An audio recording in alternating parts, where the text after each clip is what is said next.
오늘 하나님께서 우리에게 주시는 말씀은 마태복음 11장 2절에서 6절 말씀입니다. 제가 하나님의 말씀을 받들어 읽겠습니다. 요한이 옥에서 그리스도께서 하신 일을 듣고 제자들을 보내어 예수께 여짜오되 오실 그이가 당신이 오니이까 우리가 다른 일을 기다리오리까.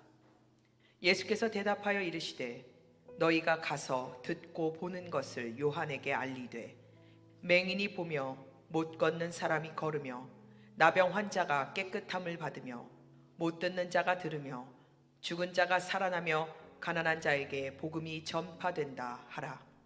누구든지 나로 말미암아 실족하지 아니하는 자는 복이 있도다 하시니라. 아멘. 이것은 하나님의 말씀입니다. 금요기도에 나오신 성도 여러분들을 주님의 이름으로 환영합니다. 아멘. 날씨가 많이 추운데 주님 사모해서 나오셨으니까 오늘 주님께서 또 큰 은혜 주실 줄로 믿습니다. 아멘. 어떤 이제 손녀딸이 있었는데 한 달 정도 여행을 가면서 할아버지한테 이 손녀가 이제 강아지를 막 키우고 있었나 봐요. 그래서 이제 한 달 정도 여행을 가니까 강아지를 돌봐줄 사람이 없잖아요. 그래가지고 할아버지한테 이제 맡기면서 강아지 건강을 위해서 아무거나 먹이면 안 되니까 이제 강아지 사료 이렇게 꼭 챙겨서 주시고, 그 다음에 안 씻기면 또 냄새 나고 이러니까 강아지를 좀 잘 씻겨달라고 개 샴푸로 꼭 씻기시라고, 다른 거 씻기면 안 된다고 개 샴푸로 꼭 씻기고 잘 돌봐달라고 부탁드리고 여행을 갔대요. 근데 한 달 만에 왔는데 강아지가 너무 냄새가 나는 거예요. 너무 냄새가 나는 거예요. 그래서 소녀딸이 할아버지 어떻게 된 거예요? 강아지 안 씻겼어요? 그랬더니 아니야, 맨날 씻겼어. 근데 강아지가 왜 이렇게 냄새가 나요? 그랬더니 네가 샴푸만 주고 갔잖아. 머리만 맨날 감겼지. 바디워시도 주고 갔어야지. 우리 사람은요, 한국말도 제대로 못 알아듣고 강아지도 하나 제대로 보살피지 못하는 그런 존재예요. 그런데 우리 예수님은요, 우리의 머리털 하나까지도 다 세시고 우리를 잘 돌봐주시는 완벽한 그리고 유일한 우리의 보호자이심을 믿습니다. 아멘. 완전한 보호자 되시고 우리를 친히 돌보시는 예수님을 만나고 회복되고 주님께 영광 돌리는 귀한 은혜의 시간 되시기를 주님의 이름으로 축복합니다. 아멘. 자, 몇 년 전에 유행했던 노래가 있어요. 여러분들도 한 번씩 다 들어보셨을 건데요. 그 가사가 이런 가사가 있어요. 요즘 따라 내 거인 듯 내 거 아닌 내 거 같은 너. 네, 들어보셨죠? 요즘 따라 내 거인 듯 내 거 아닌, 들어보셨을 거예요. 네, 저도 잘 몰라서 이 부분만 알아요. 네 거인 듯 네 거 아닌 네 거 같은 나. 네, 무슨 말인지 아시겠어요? 이렇게 약간 좀 아리까리하죠. 네. 내 거인 듯 내 거 아닌 내 거 같은 너. 네. 그리고 내 거인데 내 거 아닌 것 같기도 하고 그렇다고 해서 내 것이 아니라고 말하기에는 살짝 이상하고, 네, 아주 관계가 모호한 그런 것들을 현실적으로 이렇게 좀 재미있게 표현한 가사입니다. 사랑이 뜨거웠을 때는 전혀 의심하지 않았던 둘의 사이가 여러 가지 환경들과 상황들로 인해서 조금씩 변화가 주어지니까 이 관계가 살짝 모호해지는 그런 것들을 아주 재미있게 표현한 가사죠. 연인 사이에만 이런 일이 있을까요? 아니죠. 살다 보면 우리는 이런 일들을 많이 겪곤 합니다. 실제 연인 사이들에서도 당연히 이런 일을 겪기도 하고, 부모 자식 간에도 속을 알 수가 없어서 저게 내 자식인지 남의 자식인지 이렇게 속을 왜 저렇게 쓰였는지 이런 생각을 좀 드실 때도 있고, 또 믿었던 사람들한테 배신을 당하거나 믿었던 사람한테 좀 속상하게 되는 그런 경우들도 많겠죠. 이게 비단 사람 관계에서만 뿐만 아니라 신앙관계에서도 마찬가지입니다. 주님을 처음 만났을 때는 너무 감사하고 주님이 너무 좋고 정말 그 뜨거움에 사랑에 막 못 말라서 막 매일매일 찬양하고 매일매일 말씀 보고 매일매일 기도했는데, 시간이 지나고 나의 삶에 어려움이 닥쳐오고 나의 삶에 여러 가지 문제들이 생기면서 이 마음들이, 이 사랑들이 흔들릴 때가 있죠. 주님은 나를 사랑하신다고 하는데 내가 처한 환경들과 상황들을 보면 전능하신 주님이 내 편인 듯 내 편 아닌 내 편 같은 주님. 네, 공감이 되시나요? 저만 그랬나요? 여기는 다 믿음이 좋으신가? 저는 그랬어요. 그런 상황들이 이렇게 느껴질 때, 근데 성경의 수많은 기적들이, 성경의 수많은 그 은혜로운 말씀들이 나한테 주어진 듯 하는데 또 남의 얘기 같기도 하고, 다시 생각해 보면 또 내 얘기 같기도 하고, 네, 이런 상황들, 이런 상황들 한 번씩은 다 겪으셨죠? 겪으셨죠? 아니에요? 오늘 본문에 등장하는 세례 요한도 지금 이런 감정을 가지고 아리까리 하고 있어요. 지금 요한은요, 헤롯과 헤로디아의 일을 바른 말 한 것 때문에 옥에 갇혀 있는 상황입니다. 예루살렘에 사는 모든 사람들이라면 이걸 모르는 사람이 없었죠. 감옥에 갇혀서 언제 죽을지도 모르는, 나가는 거는 고사하고 언제 죽을지 모르는 그런 세월을 하루하루 보내고 있는 세례 요한. 그런 세례 요한에게 들리는 예수님의 소식은 세례 요한의 믿음을 이렇게 흔들리게 만들고 있습니다. 원래 세례 요한은 예수님에 대한 믿음이 누구보다도 이렇게 확신한 사람이었어요. 아무도 예수님이 메시아인 걸 알아보지 못할 때 성령의 감동으로 보라, 세상 죄를 지고 가는 하나님의 어린 양이다, 이렇게 선언했고 예수님이 메시아라는 것을 본인이 직접 나서서 증인의 삶을 살았던 사람이니까요. 하나님이 인정하신 메시아였기 때문에 그는 예수님께서 로마의 박해로부터 이스라엘을 회복시키시고 자신을 비롯한 우리 모두를 구원하실 수 있는 메시아라고 확신했습니다. 그런데 옥에 갇혀서 예수님에 대한 소식이 들리는 거를 계속 듣다 보니까 이거는 실망스러운 얘기밖에 없는 거예요.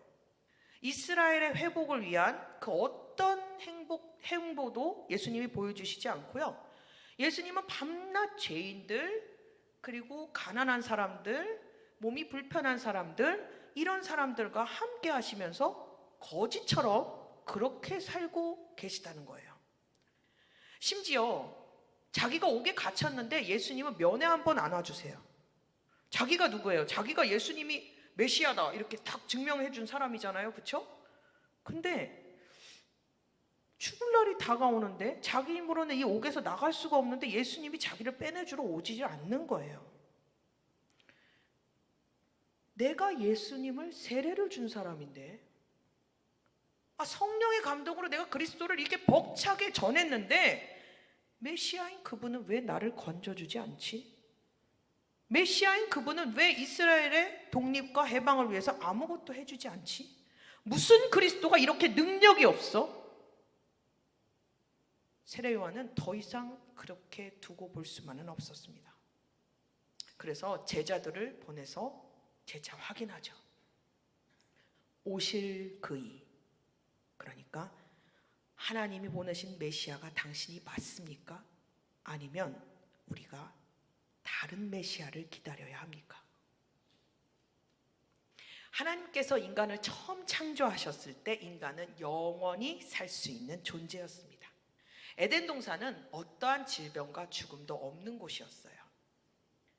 인간은 생명의 근원이신 하나님 안에서 영원히 사는 존재로 창조되었기 때문입니다. 하나님 안에서 그들은 생육하고 번성해서 충만한 그런 복을 누리며 살고 있었습니다. 하나님의 사랑을 받는 인간은요, 언제든지 하나님을 볼 수 있었고 하나님의 음성을 들을 수 있었고 하나님이 부르시는 곳에 나아갈 수 있었으며 하나님의 생명으로 가장 부요하게 사는 존재였습니다. 그런데 인간에게 죄가 들어오자 인간은 죽음을 피할 수 없는 존재가 되어버렸습니다. 왜냐하면 생명의 근원이신 하나님과 철저하게 분리되었기 때문이죠. 인간은 자신들도 하나님처럼 되기를 원했습니다. 생명의 주권자 되시는 하나님을 거부하고 하나님처럼 돼서 인간 스스로가 메시아가 되기를 원했습니다. 그들은 자신들의 욕심 때문에, 하나님처럼 되고 싶다라는 그 욕망 때문에 너희가 정령 죽으리라 하신 하나님의 말씀을 무시하고 선악과를 선택했습니다. 그리고 죄가 인간에게 들어왔고 인간은 본성 자체가 타락하게 되었죠. 무엇이 옳고 그른지, 무엇이 자신들을 위한 일인지도 생각할 수도 없고 판단할 수도 없는 인간은 죄로 인해 타락으로 죽음과 고난, 고통, 가시덤불과 엉겅퀴가 가득한 인생을 살 수밖에 없는 존재로 떨어져 버리고 말았습니다. 죄의 형벌이 사망이기 때문이죠. 우리 인생의 고난과 고통, 죄의 문제가 끊이지 않는 이유는 바로 이 때문입니다. 하나님을 떠난 인간에게는 혼돈과 공허, 흑암과 깊음 뿐입니다. 예수님은 이런 죄와 사망의 문제에 묶이고 매여 있는 인간들을 구원하기 위해서 이 땅에 오셨습니다. 스스로 하나님이 되기 위해서 하나님을 거부하고 하나님을 버린 그 인간들, 정말 버려도 마땅하고 죽음 가운데 처해도 자업자득인 이 인간들을 위해서 예수님은 친히 인간이 되어 우리에게 오셨습니다. 죄로 인해 하나님을 버려서 더 이상 하나님을 보지 못하고 그분께 나아가지도 못하게 된 인간들, 사망의 어둠 속에서 신음하면서 고통받는 인간을 구원하시기 위해서 예수님은 이 땅에 오셨습니다. 어떤 인간도 우리의 죄와 사망의 문제를 해결해 줄 수 없습니다. 여러분 생각해 보세요. 한 사람이 죄의 값을 받아서 십자가에서 죽는다고 해도 그 사람은 자신의 죄값을 받는 것이지 모든 인류의 죄를 대신해서 대속할 수는 없어요. 그런데 우리 예수님은 하나님이시기 때문에 모든 인류의 죄를 대속하실 수 있습니다. 아멘. 히브리서 1장 3절입니다. 제가 세번역 성경으로 읽겠습니다. 그는 하나님의 영광의 광채시요 하나님의 본체대로의 모습이십니다. 그는 자기의 능력 있는 말씀으로 만물을 보존하시는 분이십니다. 말씀해 보시면 예수님이 누구라고 말씀하시는가요? 하나님의 본체, 즉 예수님은 하나님이시라는 말씀입니다.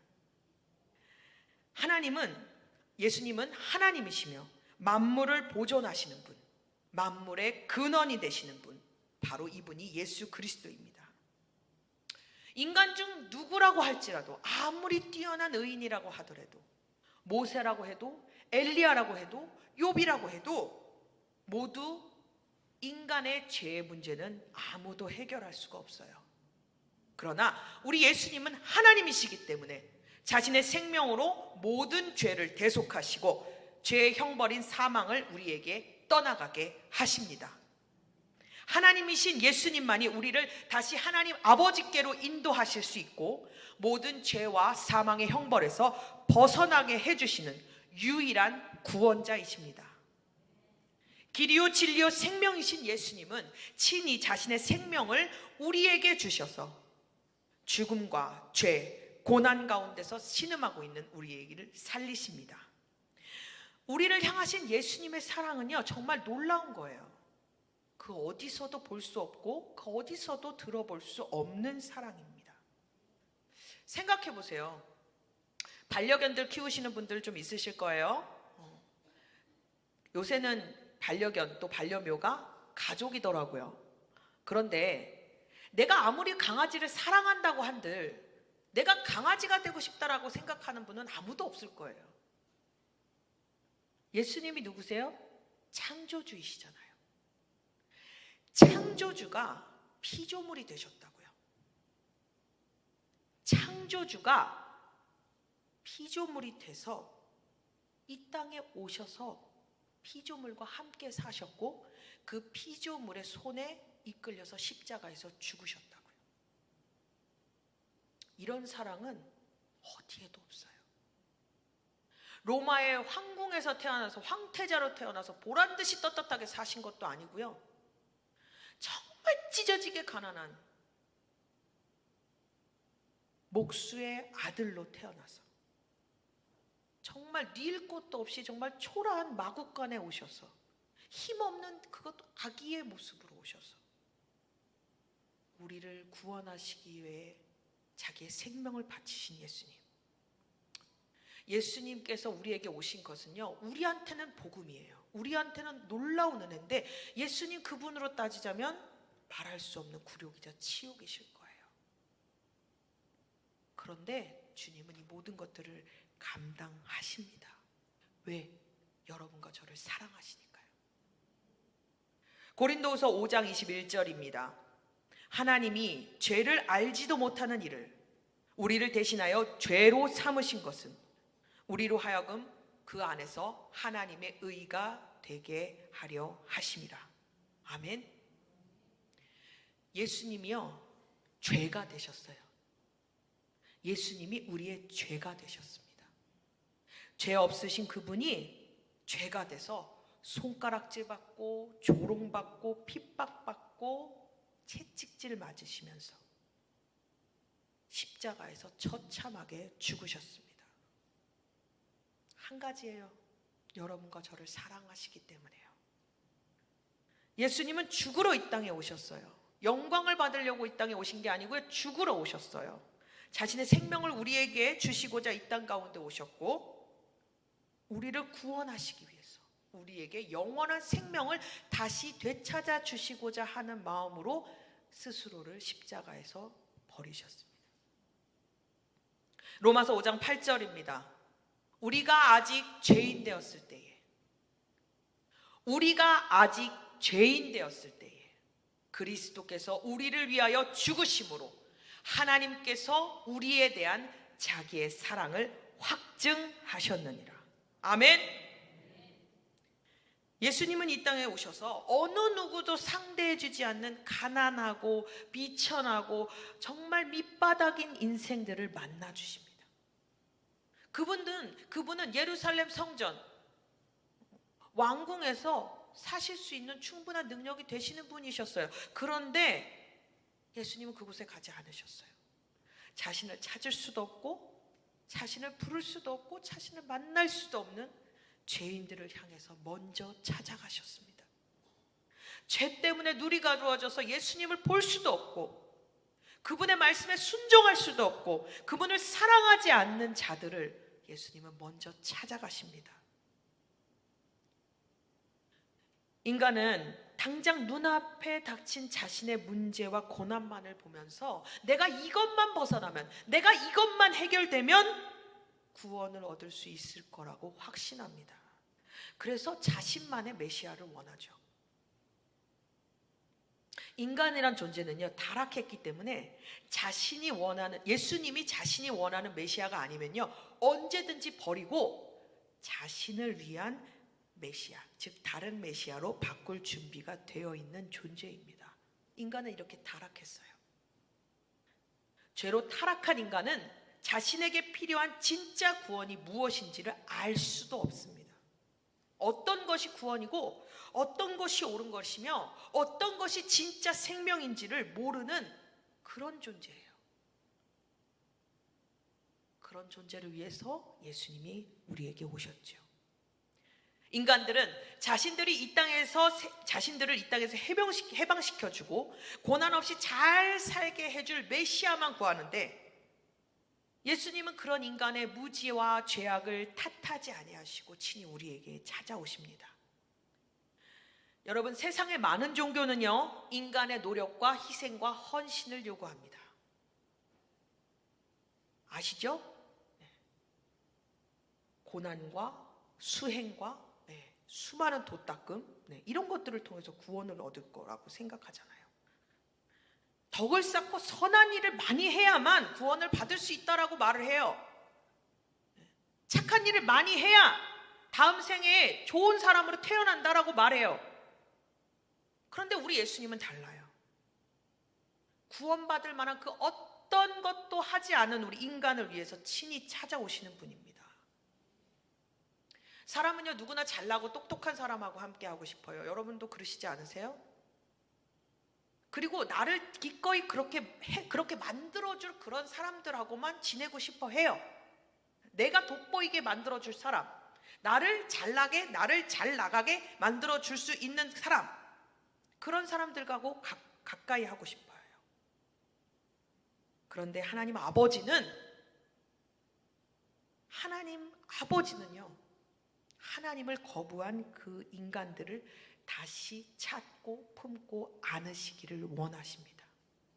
마치 아버지를 거부하고 먼 나라로 떠나서 아버지의 모든 재산을 탕진하고 떠난 그 둘째 아들을 못 잊고 동네 어귀에서 매일매일 기다리는 그 아버지의 심정으로 자신을 떠난 자신의 자녀들이 돌아오기를 원하세요. 인간은 죄를 짓고선 하나님을 먼저 찾은 적이 단 한 번도 없습니다. 아담과 하와를 생각해 보세요. 그들이 죄를 짓고 무엇을 했죠? 하나님의 낯을 피해서 도망갔어요. 그런데 하나님이 그들을 찾으셨잖아요. 아담아, 아담아, 네가 어디 있느냐? 하나님의 말씀을 거부하고 숨어서 나오지도 못하는 아담과 하와를 먼저 찾아가신 분이 하나님이에요. 하나님이 싫다고, 나는 하나님이 필요 없다라고 하나님 앞에 등을 돌려서 떠난 인간들을 먼저 찾아오시는 분이 하나님 아버지세요. 하나님은 하나밖에 없는 독생자 예수 그리스도를 세상에 보내셔 십자가에서 죽게 하실 만큼 우리를 사랑하십니다. 그리고 예수님의 그 사랑으로 우리가 영원한 생명 가운데 거하기를 원하시죠. 요한이 예수님에 대한 실망과 불안으로 흔들리면서 예수님께 질문할 때 예수님은 요한을 책망하지 않으십니다. 그리고 친히 자신이 메시아라고 증명해 보이십니다. 우리 오늘 본문 5절 한번 다시 보실까요? 다 같이 읽겠습니다. 시작.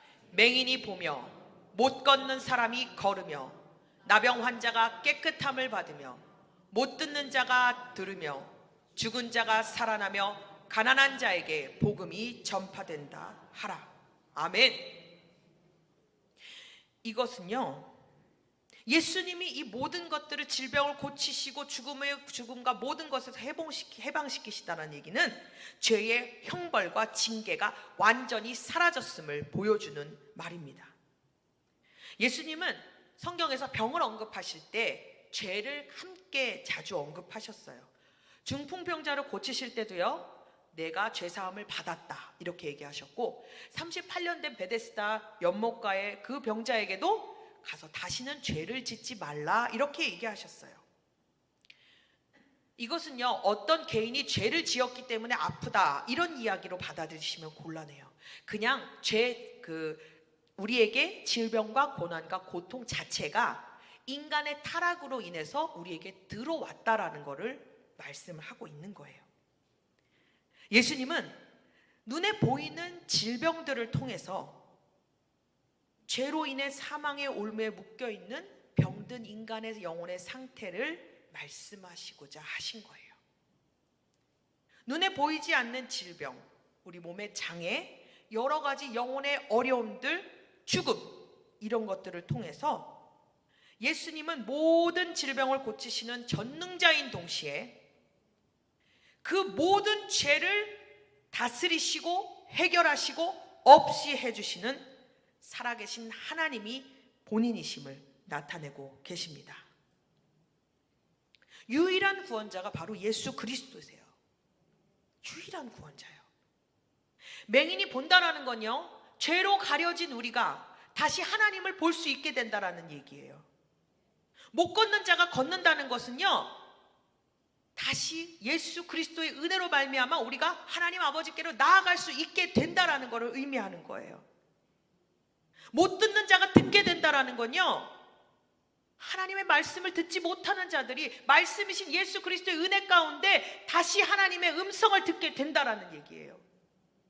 나병 환자가 고침을 받는다라는 건요, 영혼이 죄로 인하여 썩어 문드러진 정말 갈 때까지 간 그 죄인들이 예수의 은혜로 새롭게 다시 거듭난다라는 얘기예요. 곧 고통조차 죄가 무엇인지도 느끼지 못하는 우리에게 예수의 은혜를 부어주시겠다라는 얘기예요. 죽은 자가 다시 살아난다는 건요, 영원한 생명이신 예수 그리스도께서 사망을 이기시고 승리하심을 나타내십니다. 예수님은 단순히 로마 정도로 물리치려고 이 땅에 오신 게 아니에요. 더 큰 일, 우리가 상상도 할 수 없는 그 놀라운 일을 베푸시려고 이 땅에 오신 거예요.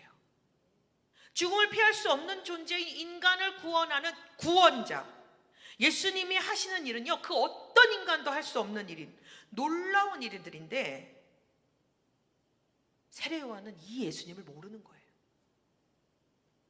그래도 주님은 예수님에 대해서 모르고 낙심하여 불안과 의심에 휩싸인 세례 요한에게 자신이 누구인지 알려주시고 가르쳐 주십니다. 많은 사람들이 예수님이 국회에, 국방부에, 은행에, 정치부에 있기를 원합니다. 자신들의 눈앞에 닥친 문제를 해결해 주셨으면 하는 것이죠. 근데 예수님은 그곳에 계시지 않아요. 예수님은 맹인, 장애인, 나병 환자, 못 듣는 자, 죽은 자들, 가난한 자들과 함께 계십니다. 인간은 자신에게 닥친 어려움과 환난을 벗어나야만 구원을 얻는다고 생각합니다. 진짜 구원은 영원한 심판과 영원한 죽음에서 영원한 생명이신 예수 그리스도로 옮겨지는 것인데도 말이죠. 여러분, 환난과 핍박이 와서 지하교회로 들어가면 예수님이 사라지신 겁니까? 온 세계가 교회를 향하여 손가락질하면 예수님 안 계신 거예요? 아닙니다. 결코 아니에요. 우리는 세례 요한처럼 다른 메시아, 즉 능력 있는 자, 돈 많은 자, 나를 존귀하게 해줄 메시아만 찾고 있어요. 그런데 예수님은 우리에게 말씀하시죠. 그런 자 찾지 마라. 그런 자 구하지 마라. 내가 너희의 생명의 본질적인 문제, 바로 죄와 사망의 문제를 해결하러 왔다. 네가 헤롯에 의해서 죽임당해도 내가 너를 살려줄 수 있지 않느냐. 내가 사망과 죄를 거꾸로 왔는데 네 한 목숨 사는 게 이렇게 중요하냐? 도대체 무엇이 중요하냐? 나를 믿어라. 나를 믿어라. 내가 너에게 영원한 생명을 주겠다. 예수님이 지금 그렇게 말씀하고 계신 거예요. 우리는요, 내가 죽기 전에, 내가 이 땅을 사는 동안에 망하지 않고 부귀영화를 누려야 그게 그리스도지 라고 생각하는 경향이 많아요. 그러니까 환난과 역경이 다가오고 주님이 내 기도 안 들어주고 주님이 나를 모른 척 하시는 것 같으면 예수님 버리고 다른 메시아 찾고 싶은 거예요. 여러분, TV에 나오는 많은 사람들, 예전에는요 재벌 2세가 남자 주인공으로 많이 나왔어요. 그렇죠? 근데 2000년대 들어서면서요 재벌 2세에다가 플러스 신과 같은 능력을 가진 주인공들이 많이 등장해요. 별에서 온 땡땡, 네, 도 땡땡, 네, 아시죠? 외계인, 네, 도깨비 아시죠? 여러분, 그것이 무엇을 의미하는지 아세요? 이 시대가 원하는 메시아상이에요. 시대가 원하는 메시아상. 요즘은요 윤회와 환생이 굉장히 많이 나와요. 그게 무엇을 의미하는지 아세요? 영원히 살고 싶은 인간의 욕망이, 헛된 욕망이 반영된 메시아인 거예요. 우리는요 예수님에 대해서 잘 몰라요. 그래서 그분에 대해서 제대로 알지 못하면 예수님 때문에 마음이 상해요. 예수님 때문에 실족하기가 쉬워요. 예수님 내 편인 줄 알았는데, 예수님 나 도와줄 줄 알았는데, 나는 이렇게 감옥에 갇혀서 신음하고 고통받는데 도대체 예수님, 내가 주님을 위해서 이때까지 한 일이 도대체 얼마인데 예수님 어떻게 나한테 이러실 수가 있어요? 내가 죽게 된 것을 돌보지 아니하십니까 주님? 우리는요 예수님을 잘못 이해하면 이런 다른 메시아를 구하고 찾게 되어 있어요. 나를 도와주고 나를 세워줄 자. 드라마 속 구미호나 도깨비 같은 다른 메시아를 기다리게 됩니다. 6절 한번 읽어볼까요? 6절 다 같이 한번 읽으면 좋겠습니다. 시작. 누구든지 나로 말미암아 아멘. 예수 믿고 잘 먹고 잘 살고 싶은 사람, 한미천 잡고 싶은 사람은요, 예수님 때문에 실족하게 되어 있어요.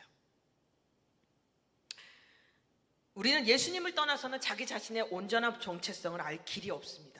예수를 모르는 인생은 혼돈과 공허와 기쁨과 흑암밖에 없어요. 그러나 성도는 이런 죄와 사망을 이기시고 죽음의 문제를 해결하신 예수 그리스도 안에서 사는 인생입니다. 결코 죽음의 공포가, 사망의 형벌이 위협할 수 없는 존재, 그게 바로 예수 안에서 새롭게 태어난 성도의 정체성입니다. 예수님은 우리에게 말씀하세요. 죽음 아무것도 아니야. 육신이 죽는 거 두려워하지 마. 왜? 예수님이 그 죽음과 망하는 것을 몸소 다 받고 근본적인 문제를 해결하시기 때문입니다. 성도는 죽음과 사망 앞에서 이렇게 외치는 자예요. 죽음아, 너의 승리가 어디 있느냐? 죽음아, 너의 쏘는 것이 어디 있느냐? 생각해 보십시오. 우리가 가장 두려워하는 게 죽음이에요. 여러분이 근심하고 염려하는 거, 내 가족이 잘못될까 봐 두려워하는 거 다 죽음에서부터 비롯된 거잖아요. 내가 구하는 메시아가 오면 내가 죽고 하나님이 보내시는 그리스도가 오시면 우리가 삽니다. 우리 다 같이 한 번씩 따라해 볼까요? 내가 구하는 메시아가 오시면 내가 죽고 하나님이 보내시는 그리스도가 오시면 우리가 삽니다. 아멘. 죽음 앞에서도 언제 어디서라도 당당할 수 있는 것, 죽음을 아무것도 아닌 것처럼 받아들일 수 있는 성도, 그것이 예수 믿는 가장 큰 복이에요. 우리도 여러 가지 감옥에 갇혀 있어요. 돈의 감옥, 건강의 감옥, 실패의 감옥, 성공의 감옥, 관계의 감옥. 그러나 예수님은 나를 감옥에서 빼내주시기보다는 나를 믿어, 이렇게 얘기하시죠. 주님이 능력이 없어서 우리를 버리신 건가요? 세례 요한은 끝나 죽어서 감옥에서 나왔어요. 그럼 세례 요한은 실패한 인생인가요? 아니에요. 세례 요한 지금 죽었어요? 영원한 천국에서 살아있어요. 그렇죠? 세례 요한의 사명이 뭐예요? 예수님의 오실 길을 준비하는 자잖아요. 그는 사명이 다했기 때문에 하나님이 데려가신 거예요. 인간의 눈으로 봤을 땐 헤롯이 죽인 거죠. 근데 하나님의 눈으로 봤을 땐 뭐예요? 그의 사명이 다했기 때문에 예수님이 데려가신 거예요. 세례 요한 지금 영원히 살아있어요. 이 복을 누리는 자가 성도입니다. 아멘. 예수님은 우리가 잊어버리고, 예수님을 잊어버리고 영원한 생명을 잃어버리고 이 땅에서 편히 사는 거 원하지 않으세요. 차라리 이 땅에서 조금 고생하더라도 나 예수 붙들고 끝까지 와서 네가 영원한 생명에 누리기를 원한다라고 말씀하시는 게 예수님의 진짜 마음이에요. 우리는 가난하게, 무능력하게, 초라하게 이 땅에서 삶을 마칠 수도 있어요. 그렇게 끝날 수도 있어요. 그런데 예수님의 죽으심으로 말미암아 우리는 영원히 가난하지 않고 영원히 죽지 않는 영생을 누리게 됩니다. 아멘. 우리에게 진짜 소망은요, 우리를 영원히 부여하게 하실 예수님을 바라보는 거예요. 그렇다고 해서 주님이 우리를 버리세요? 아니에요. 예수님 뭐라고 그러셨어요? 오늘 있다가 내일 아궁이에 들어갈 들풀도 하나님께서 이렇게 입히시거든. 하물며 너희를 입히시지 않겠느냐라고 말씀하셨잖아요.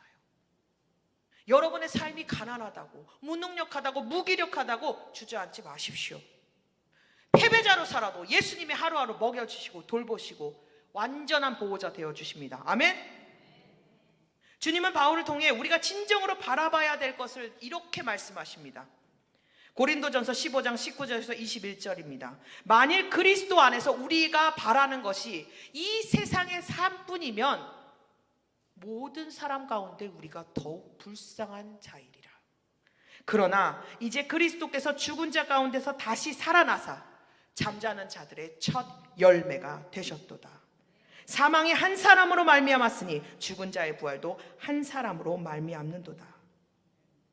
우리는 부활 영생을 가진 자들입니다. 그러니 세상이 감당할 수 없죠. 낙심치 마십시오. 나의 믿음 없음보다 나를 사랑하시는 예수님의 사랑이 더 큽니다. 나의 죄악보다 나를 용서하시는 예수님의 은혜가 더 큽니다.